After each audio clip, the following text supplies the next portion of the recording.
Love you, Aussie. I don't have mine. Reuben Cherrington to Kennedy Cherrington. Navigated the biggest ocean. We can navigate anything. You are now listening to Cherries on top. Bro, sorry. You're a noob. Don't be silly. Bruh. It's hard to navigate. What? Got that dog in us. Yes, we could. Okay, let's wrap it up. Let's go.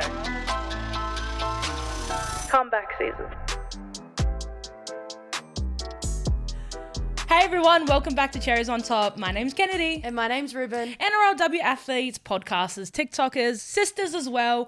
We love to talk everything sports, trends, and basically just have a little bit of a laugh with family banter. This episode is brought to you by our sponsor and mate GS. Without him, this wouldn't happen, so big shout out to you. Stay tuned to see how you can win this episode's $300 gift card by Rebel Sport.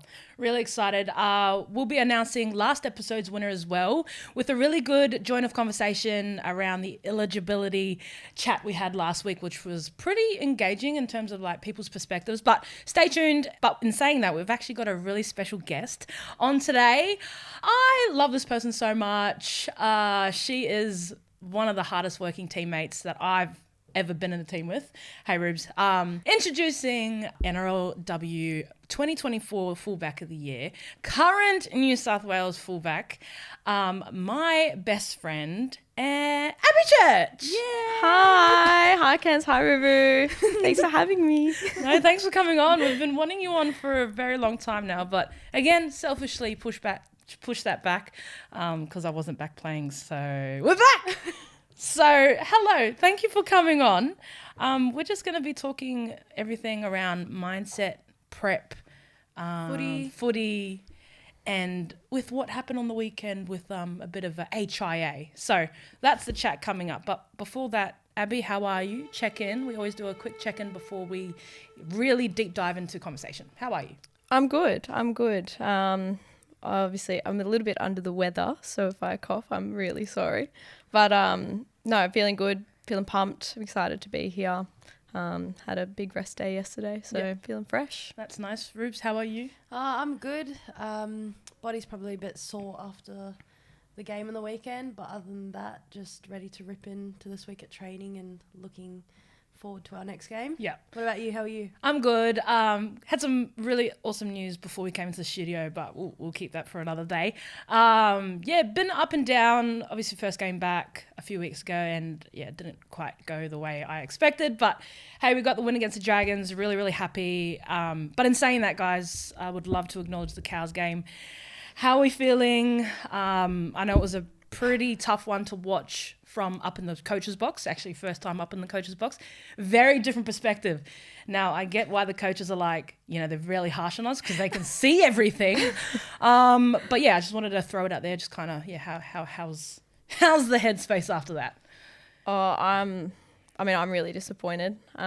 We started real well, and I think we came out really strong and did what we needed to do in the first half. And then even second half, we scored first and then just let it slip out of our reach. So, I think that's definitely one that got away from us and is probably going to hurt us later on in the season. But we'll go again. We'll be better. Yeah. 100%. Just unfortunate, like as Abbi said, just couldn't ice that one. And it does hurt, but I guess we just have to park it and look forward to the road ahead. Yeah, it was a little bit frustrating. Obviously, from the sideline, we've gone win, loss. Yeah, so it's just like we've got to surely we find our flow now to go back to back or learn from what's working and what's not working. So I thought you played great, Rubes. Freaking try scorer, proud of ya. Cut people through the middle. Abbi, hardest worker on the field, always doing your job. So don't be too down. We got another opportunity to kind of redeem ourselves come next game. And you will be back. Yes. Yeah. Actually, we're going to have a bit of a fun laugh at the end about someone getting knocked out. These two were actually my first two responders on the field. And just a crazy perspective from, if you didn't know, Abbi's actually a paramedic as well. So paramedic and my sister. This week's Cherry Pick moment is all about mindset and preparation. Do you guys think that a strong mindset is something you're born with or you build? Oh, interesting question. Great one, by the way. Abs, I'll throw this one to you, and then we can kind of free follow the conversation from here. What's your thoughts on mindset prep? Because knowing you, this is why we brought you into this conversation. Very, very process driven, and I think Love to deep dive into your brain. Yeah, because I love the way you think, and it obviously speaks volume with your success. So yeah. I don't know. I think a bit of both. I think it's influenced by like your surroundings, how you're brought up, I guess, your family. I think for me, it's something that I've probably had to build over time to be a bit more strong. Not that I was ever sort of like, I don't know, like really anxious or anything, or I never really had like a lot of problems with my mindset, but it was something that I knew that I had to develop further. And it's something that you can learn how to be better in that space. At just like anything, like it's skills.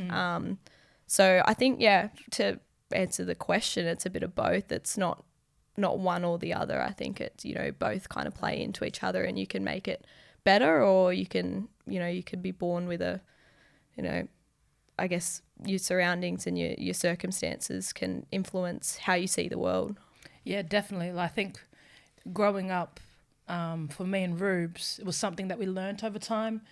I think with all of us though, being quite sporty and talented from a young age, you kind of realize that you're good at certain things. So when sport is kind of that outlet, you learn over all the different rep teams you make, or the losses, or the wins. You kind of shape this athlete over, I think, probably 13, 14, 15, 16 is such an important age where you're learning what works, what doesn't. You grew up being fucking talented as in WA, and then it wasn't until you came here, it was a little bit of a challenge. So yeah, I don't know, what's your thoughts, Rube, since you asked the question? No, exactly what Abby said. It's something that has to, I guess you can be born with it, but it's your environment that shapes how strong you can be. Like, for example, you can go through a lot of shitty things growing up, but then it's how you look at it and your perspective on it that determines your mindset coming out the other side. Well, it's that growth mindset, really. We speak about it. We've all had a session with Dan Hasler, mindset coach, and it was like he was already telling us the things we knew, but it was just like double downing with that reassurance from someone who's been in a space where it's successful with the Panthers for the last 4 or 5 years. And he said that it doesn't happen overnight. It's a continuous work on for the rest of however long. Like, you can always, it's like you can with footy, you can always get better, fitter. And that's the thing about it. Like, sometimes you already know, like your brain already knows, you already know. You just need that little push from someone else that's been there, done that, to really help and support your mind. And coming from someone that's like been in that same situation makes it relatable to you, kind of allows you to, step into their shoes as well, and put your circumstances together. Speaking of stepping into someone else's shoes, like, would you just love to tell our audience listening or watching on all our social platforms kind of a little bit of background around you and your work? I know you're very humble in saying this, like you're a paramedic. Like, that is not something we should downplay. I always tell her this, hey, she's like, I'm just a paramedic. No. Not just, you are. So yeah, just like kind of into that double life, because then I'd love to touch on that mindset in work, footy, how they complement each other. So yeah, Abbi Church, paramedic. So I went straight from school into uni, studied for 3 years, went out on road. I've been on road for about 6 years now. When I first started that, I wasn't playing footy, so it was kind of my career. It's what I put all my energy and my effort into. But obviously more recently, I kind of have to balance the two, and obviously helping people and that medical side is something I'm quite passionate about, and I do love my job, which I'm sure, as we're talking about mindset, obviously has its dark days as well and comes with a lot of challenges, but I wouldn't trade it for the world. I am just a paramedic though. It's just I love that. No, I think we have a lot of respect, especially, I didn't realize the amount, I don't know if this is a little bit disrespectful, but like, before knowing you, I didn't really understand the paramedic life, I think. You don't really know, but until meeting you, I have the utmost respect for anyone in the medical field. I think because, like, yeah, it's It's just out of kinda- sight, out of mind. Yeah. Like you don't understand until you're introduced to someone doing it. Or Exactly. And then, like, you know, seeing sometimes you come to training, you're just exhausted and then still turn up for your teammates or, you know, looking left, right and seeing you work your ass off. I think I just have that utmost respect for you and what you do in your double life. So how would you, if you had a really, really bad day at work and obviously some things happen there that, you know, aren't our normal, how would you come to training and prepare for that something to then switch off and go, okay, now I've got to, switch off paramedic brain and come footy brain. yeah. I think it's something that I just developed over time. Like, you kind of have to almost dissociate a little bit at work, otherwise you kind of feel things a little bit too deeply and you kind of get attached, and that's where it can kind of destroy you over time. So that's something you learn the longer that you are on road and dealing with different situations. But I think when times get tough, like footy kind of does become that bit of an outlet, and it gives you something to redirect your energy and redirect your focus on. So, and I just obviously love being out there on the field, and that gives me some enjoyment as well. So that kind of takes your mind off it. Love that, Abby. Thank you for sharing that. Next question for you is, do the skills from one role help you in the other? Yeah, they do. I actually get that question a lot. And I think it's so interesting because they're two very different worlds, two very different environments, but very relatable in terms of like mindset. So resilience is one. Like there's obviously going to be some bad days at work and things that go wrong, and you kind of got to just, like I said, put that aside, brush it off, and then there's always another job out there for you. So it's just, you know, when you're out there, it's back to back, and you can't get stuck on the one thing. And I guess footy is the same. Like there's going to be errors, there's going to be problems that arise in the game, and you can't get stuck on them because that's what's going to ultimately, you know, be downfall and potentially lead to, you know, losing the game. So if you can't get out of that, It's like that panic mode. yeah. And fight or flight, like that comes into it as well. Like you either you step up to the plate and you face the next challenge head on, or you kind of hide away and run away from. Well, you can't really do that in your workspace either. No. So I think you're really calm on the field. Like if things go wrong, you know how to bring yourself back to not zero, but level-headed. calm. Yeah. Actually, funny story. Abby is my calm head on the field sometimes. I when you feel think that. about it, actually, she's always there, either taking punches or It's okay, Trying just to calm it's okay, down. it's like, calm down. Blue, Ken's blue. And then Don't let it affect you. So yeah, that's why I love Abby, because she's Constantly. I should just write Abby on my wrist, not Yeah, blue. Kennedy has red head and blue head on her wrists for a lot of the games, and it seems to be every game that she's got them written on her wrist that she gets into some form of Redhead. red head that I have to run over and just grab her by the shoulders. Yeah. You're Say, being blue, purple. blue, blue. Yeah, Balance of purple. both. Yeah, Now Abby's accel speed to get to me is crazy. So straight like to her. Beeline. fights, push and shove, injury, concussion, she's there. I nearly got punched in the face because of Kennedy too. Yeah, by the I way. should probably pay you $400 for that fine for taking a punch. But anyways, speaking of like growth over time and learning what's worked for you, Abs, I'd love to throw to Rubes. I feel like this season you've really come into your own, and I know you're just getting started. With just, I think being a sister, a little bit biased, but last year, very tough year, its own circumstances, off field, on field, injury. This year, we're kind of seeing what Ruben Cherrington's about. You're really dominant in that hooker space. I think the best hooker in the comp right now, unbiased opinion. But yeah, just wanted to talk about like how have you found what's worked for you? Because I asked you this question last season, and I said, "What's your game prep?" And you're like, "I don't know." But yeah, take it away. Look, the game prep is still, it's chopping and changing all the time, but I am trying to find like a common ground on what works for me. Obviously last season wasn't the best. Like I really thought that I was going to have a cracker season last year, but obviously injuries decided to creep up on me in the first round. But I think this year I've come in with a better attitude and better perspective of footy, and like my mindset towards footy is obviously changed a lot too. Like, I guess that complacency kind of creeped in last year, being young, you know, like coming through the Tasha Gale ranks. Young, and talented. Like, yeah. everything kind of just given to me, and it's just like I never had to work really hard for something, and going through injury really fucked me up because I had never experienced an injury within the NRLW, and it was tough because just like seeing you guys on the field, like it made me so emotional. Like, it was something that got taken away from me that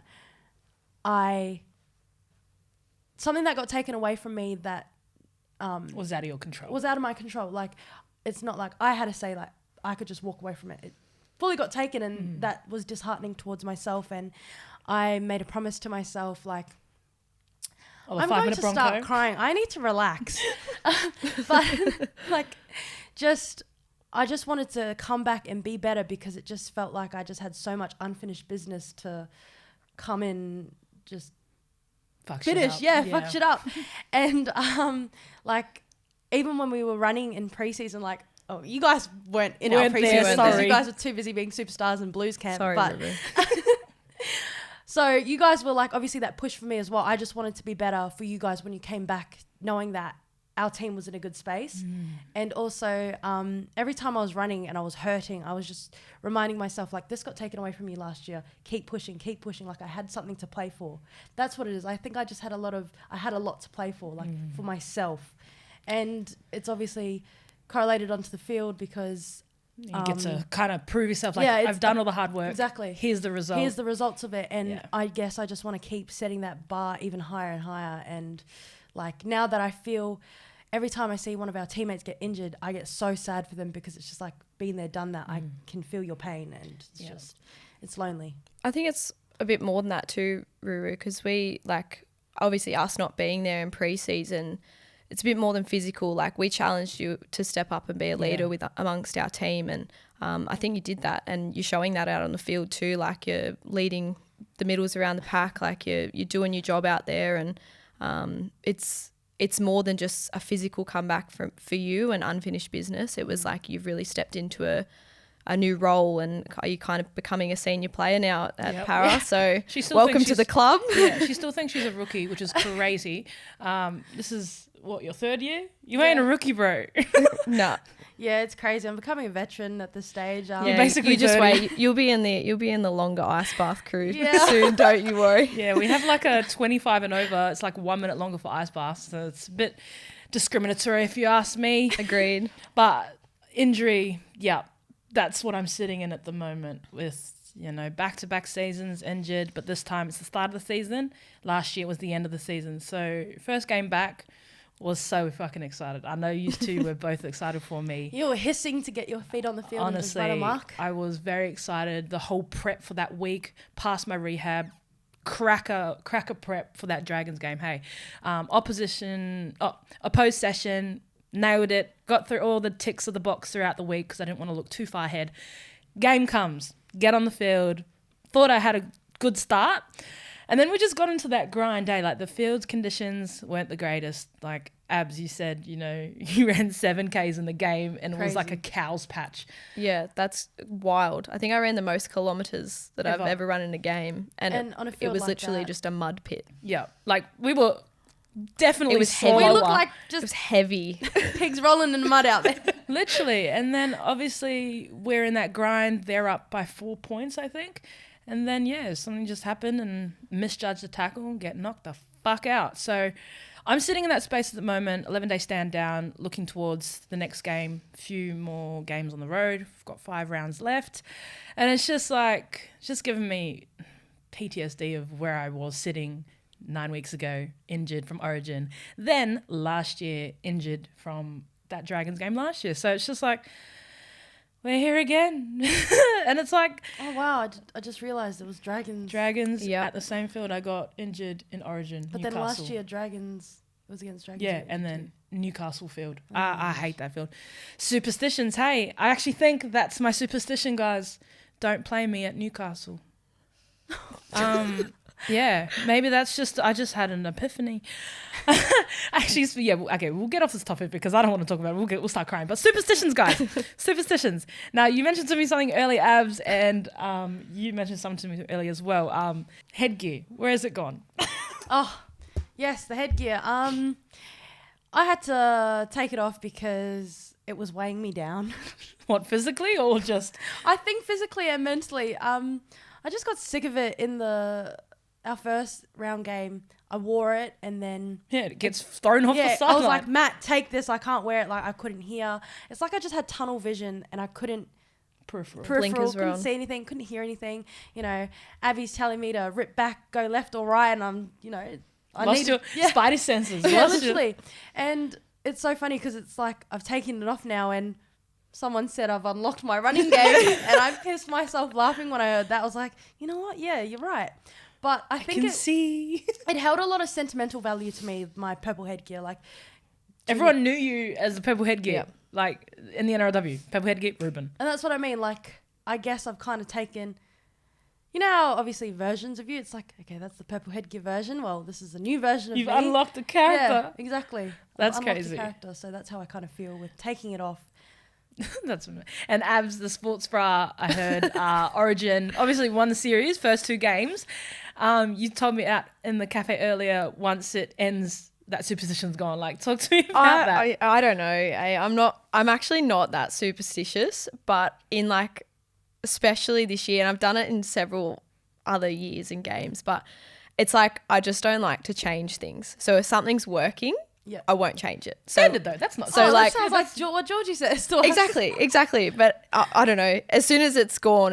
Like it just gets thrown out. So like the sports bra thing, like in Origin, we obviously won games 1 and 2. I kept the sports bra the same, and then game 3 we lost. Oh, so bye-bye sports bra. Bye-bye sports bra. It's out. But yeah, I don't get fixated on it. It's not like a massive superstition type thing, but I just kind of acknowledge things that were working or like may have contributed. What about you, Kelly? You got any superstitions? Well, besides the field, nah, that's not a superstition. That's just like low-key trauma. Just unlucky. That's just unlucky. I used to be superstitious with my socks down. This is before I did the socks up thing. I don't know. They had to be folded like 1, 2, 3, like just really nicely. But then it doesn't even matter on rugby league. Like my socks are not going to affect my performance.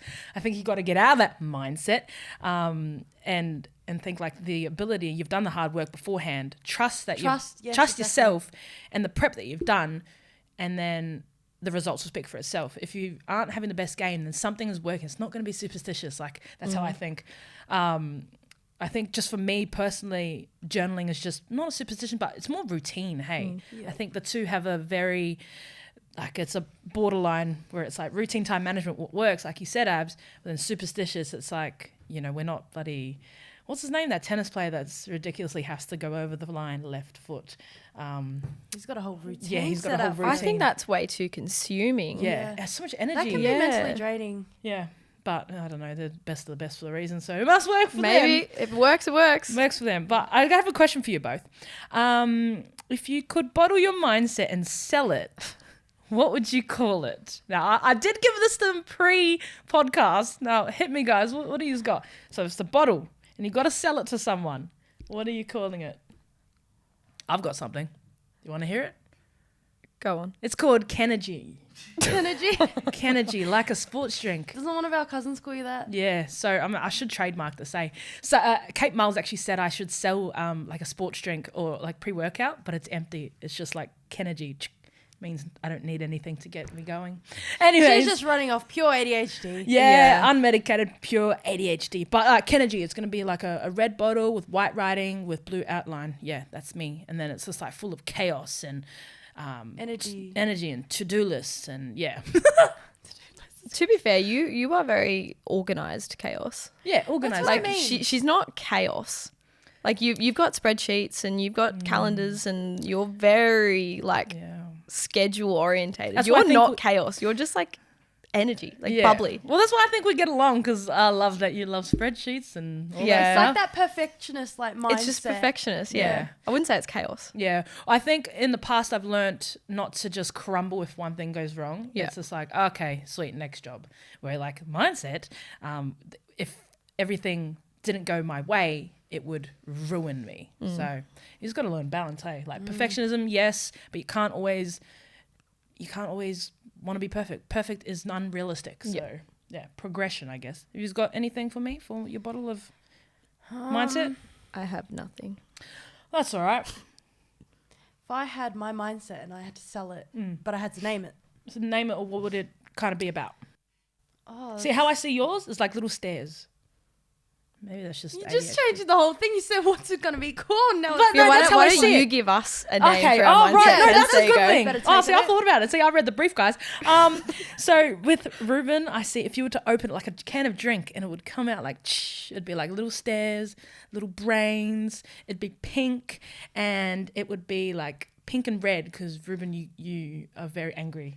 Nah, as in like you're like fierce, Reactive. Yeah, reactive.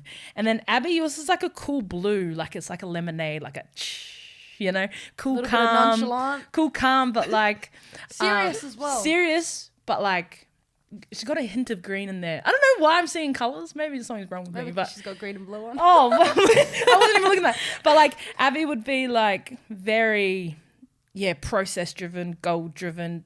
I see it like me, but like kind of the opposite. You're saying Get shit boring. No, not boring. It's like the optimal, like, you know how you sit in the zone? Balance. You are the zone. Yeah, the balance. That's what I see.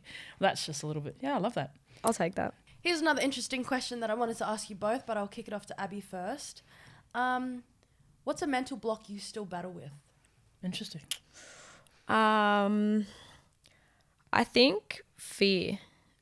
To be honest. Fear. Oh, let's talk about it. I would have never Yeah. guessed that either. Really? Yep. Yeah. Nope. Oh no, I think like I do this specifically with footy. I have fear of like it comes from being a bit of a perfectionist. Like I always want to throw everything into my performances, and I have fear that I'm not going to fulfill my role or Your own expectations. yeah, my own expectations. And I know that like obviously I everyone always strives to perform at a high standard, but I think like I have sometimes maybe unrealistic expectations, and I get so frustrated with myself when I make a mistake on the field. And it might only be one error in a game, but I'll get so fixated on why I made that mistake, and I'll analyze it, and I'll try my best to not do that again. See, that's very powerful, because that's what builds a successful athlete. You look at yourself and you might have a fucking awesome game, but that one mistake, I know it's hard because it's like that negative thing. It's just like, ugh. But that's why the best are the best at what they do, because they analyze and take accountability of those things that they've had their own, like, it's a microscope on yourself. Like, it's so easy to come from everyone else, but you got to have your own sense of awareness and go, nah, I'm going to be better with that. And I'm going to Very fix that self-aware. for my team, for myself. And that's what makes the difference between the best of the best. That's so crazy you say that, Abby, because to me, I view you as someone who's fearless. Like, you go out there, you do your job, you put in the hard work. and She takes harder runs Yeah. than some of our middles. You run that ball like you're literally a forward, and I'm just like, I'm in awe. I'm just like, yeah, that's my fullback. That's my fullback. You wish you had someone like Abby Church on your team, but you don't. She's in the blue and gold.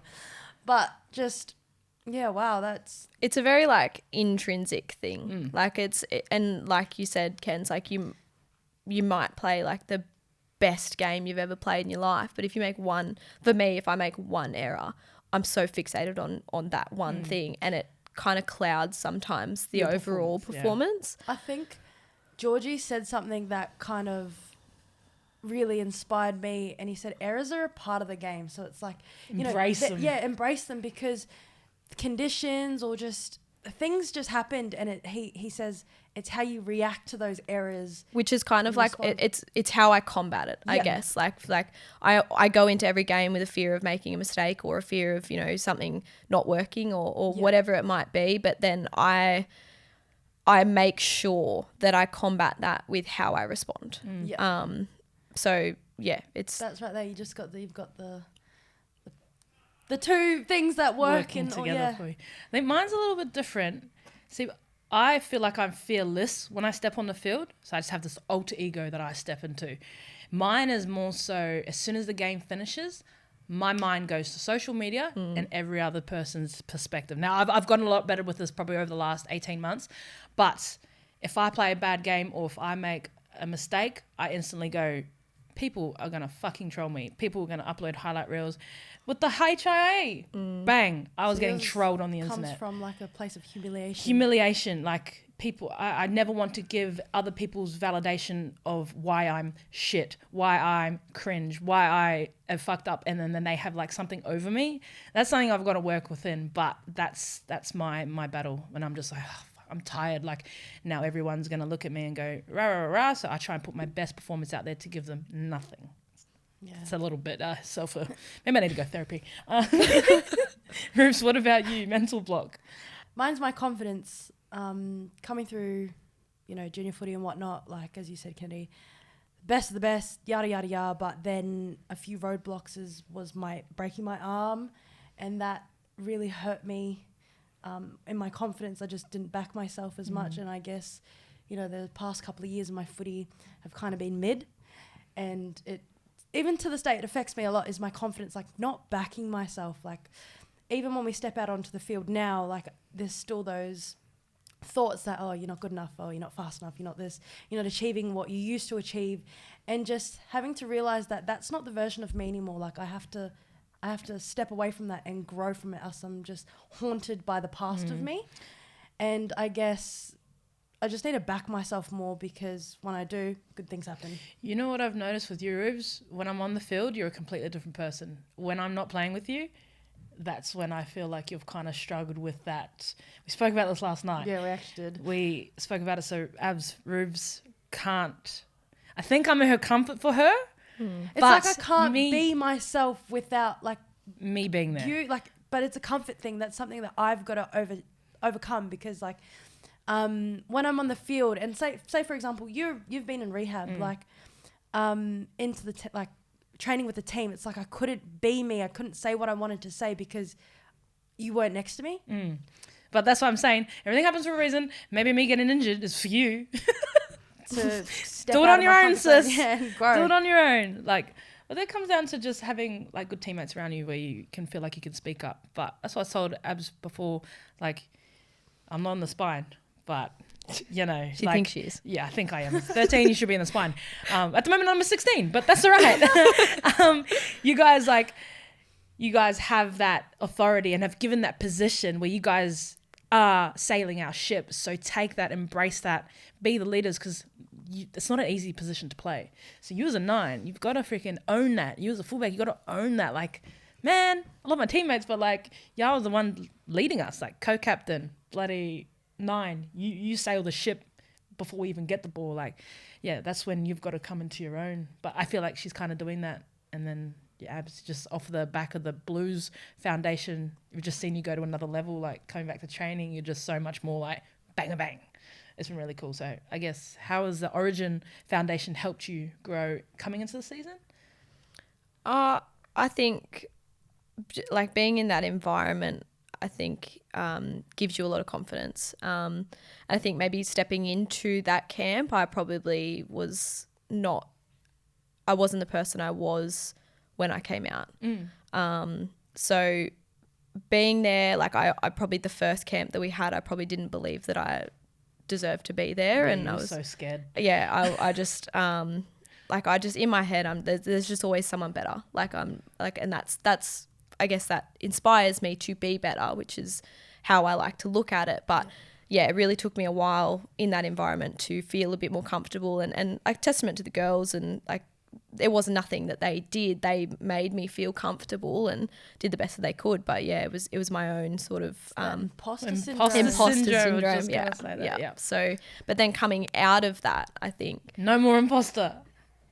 yeah, maybe sometimes. It's like you have to accept that you're good enough to be there. Like once you flip that switch and you accept that you are enough and you are good enough, it just relieves you. Like, okay, I can do this. It just gave me a bit more, I guess, backing in my ability and I guess more so my leadership, I think, amongst our para team. And obviously with you being out and in rehab crew, like I obviously felt a bit more weight on my shoulders as well to step up for you as well. So I think, yeah, it was more the confidence around the leadership amongst our group coming out of that camp and knowing who I was as a player a bit more.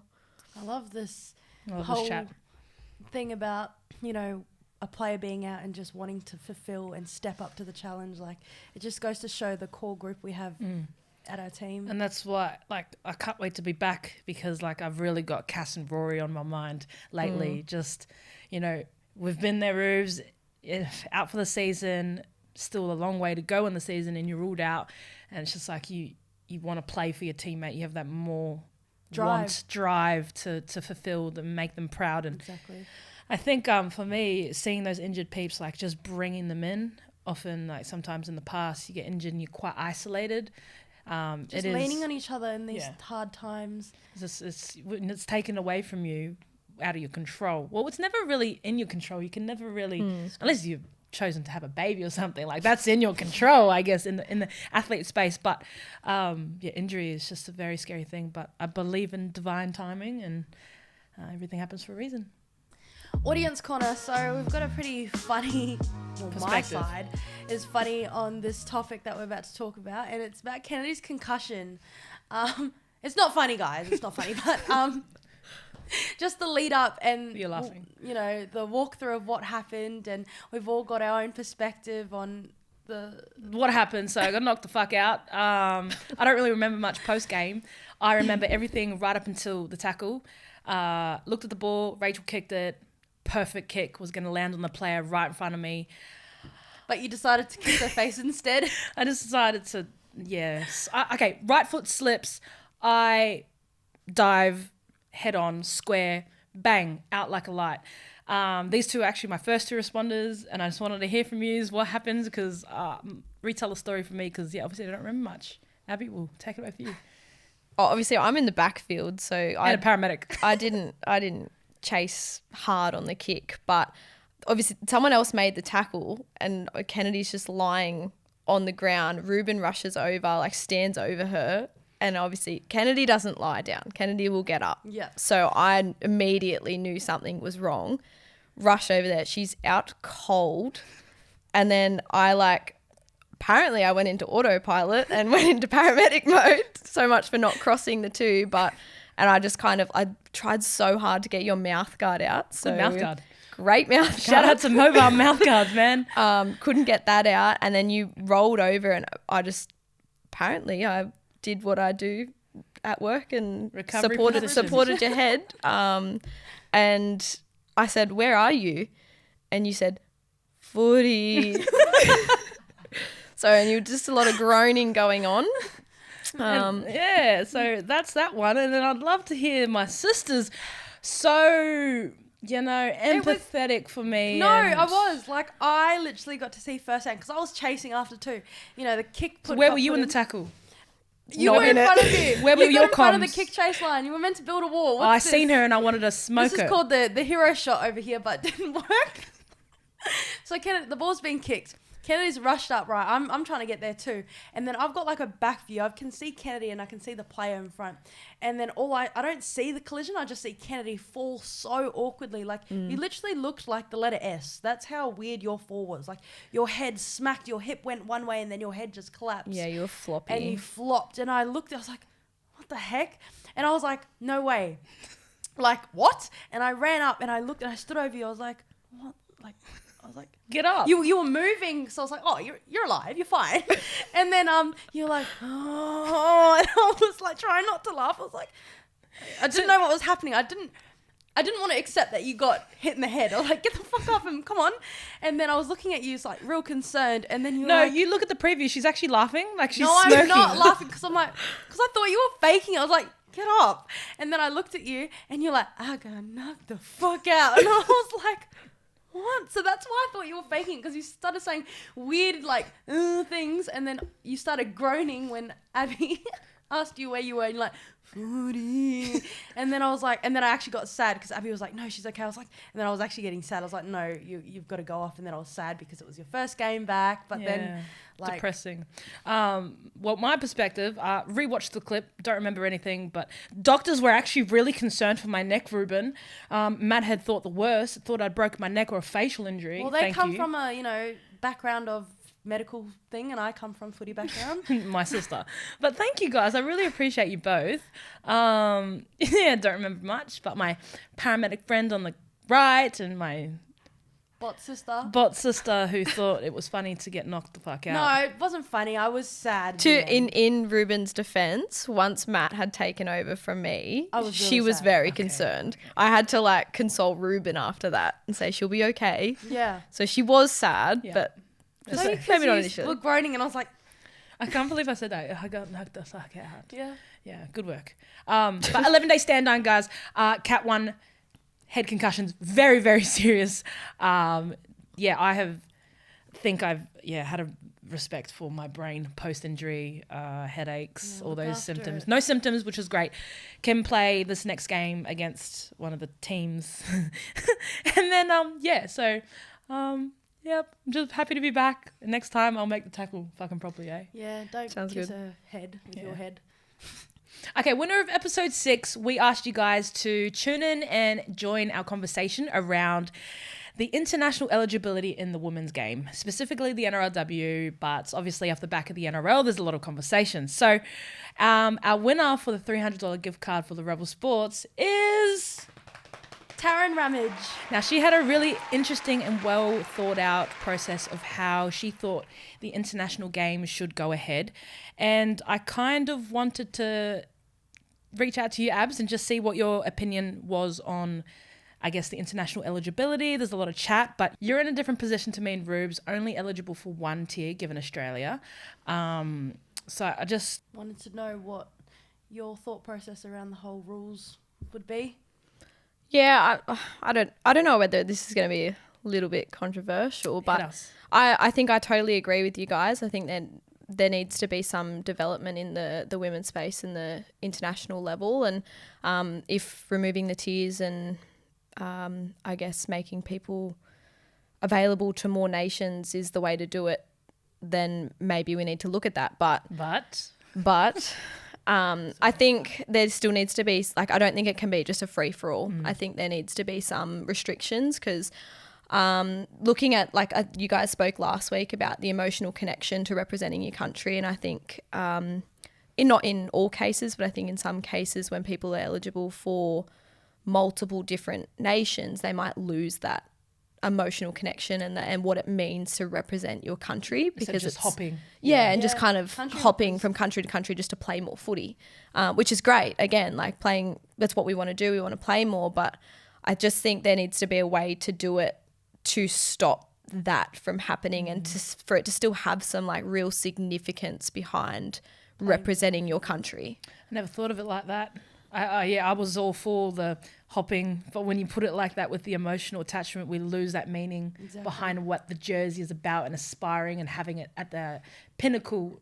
Yeah. So, just a different spin on it. I agree with you. I do agree with you, but yeah, just a different perspective. There always needs to be rules and guidelines between jumping ships to different countries, because then people just start abusing the jersey and the good things of, allowing others. Are you really playing for that country because you want to do everything and your actions to make it proud? But I think, Taryn took a little bit of a kind of agreed with us too, Ruth. Some of her submission kind of said, like, let's take Liv Koenig for an example. Dalian winner 2024 didn't get selected to represent Australian Pac champs last year and wasn't able to be selected for Kiwis because of the stupid rule, which meant the best player in the NRLW wasn't even featured in an international comp, the woman's best player. Wow. So that just kind of brings the perspective of yes, the movement, but totally agree with the emotional, like, let's not take the piss, basically.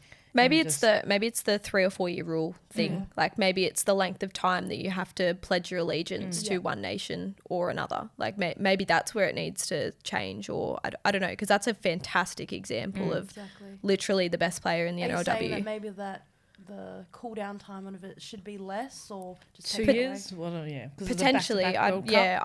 I don't have the answer, but I'm just like, that's my kind of spin on it, like a different way of looking at it, kind of seeing both sides to the argument. Exactly. But yeah, that's a fantastic example.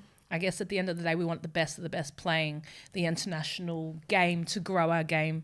But again, we don't have we don't have the solution, but just providing different perspectives, which I appreciate, Abby. So again, thank you, Taryn, for tuning into the conversation. Appreciate it. We had a lot of feedback on where it should sit. So I guess we'll find it very, very soon. Okay, they made me do this, but to win episode 7's $300 Rebel gift card, you need to engage on Cherry on Top's post, which is themed by yours truly. So Yes, you heard it here first. There's going to be an Abby themed Cherries on Top pod post. You just have to engage with the caption. You've got to read it very, very detailed, and we'll pick the best response. So stay tuned. We're looking forward to it. So if you want to get your hands on a $300 gift voucher from Rebel Sport, It's so easy, guys. Honestly, it's the easiest way to win a $300 gift card. Shout out to the winners who have already spent it. I think Raymond went straight to Rebel Sport as soon as he won. we love that. We love that. So thank you for tuning in, guys. Interesting perspective around mindset, preparation, bit of a laugh around getting knocked out. Head knocks are very serious, guys. Let's not laugh about them, though. And yeah, That concludes us to the end of our podcast episode. Be sure to follow us, like us, subscribe to us at Cherries on Top Pod on Facebook, Instagram, TikTok, YouTube, Apple Podcasts. You got it. You did it this time. Good work. But a big shout out to our guest, Abbi Church. Thank you for coming on. We've been bugging you to come on, but very, very interesting. Thank you for having a yarn with us. thanks for having me on, guys. Love you both. So cute. And remember, guys, everything's better with a cherry on top. I don't have mine. Reuben Cherrington to Kennedy Cherrington. Navigated the biggest ocean we can navigate.